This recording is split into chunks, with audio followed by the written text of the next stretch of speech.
Wasu jerin hanyoyi kenan da ya kamata ƙasar Nijar ta bi don ficewa daga wani abu da yake ƙoƙarin aukuwa a ƙasan.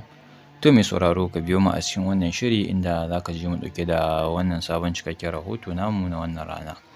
Alhamdulillahi nahmaduhu wa nasta'inuhu wa nastaghfiruh wa na'udzu billahi min shururi anfusina wa min sayyiati a'malina.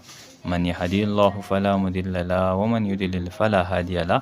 أشهد أن لا إله إلا الله وأشهد أن محمدا عبده ورسوله أما بعد السلام عليكم ورحمة الله تعالى وبركاته.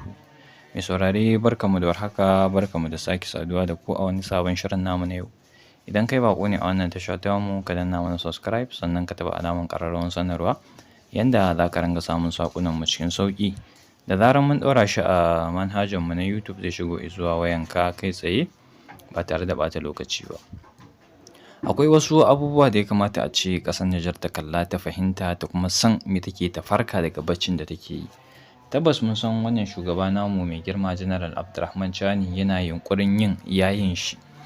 Amma abin da nake so 'yan uwana mu fahimta shine wani abun fa ba dole sai gwamnati ta mana ba.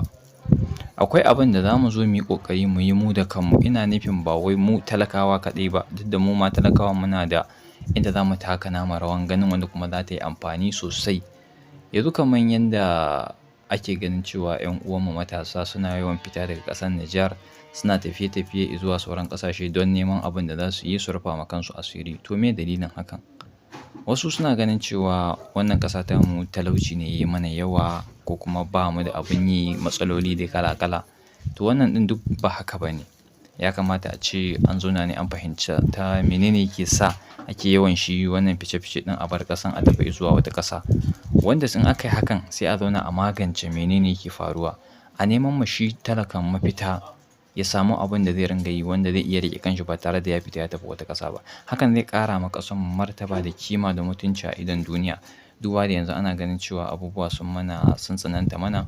'Yan uwanmu suna ficewa suna tafiya wasu ƙasashe don su nema yadda za su samu sauƙi su yi rayuwa.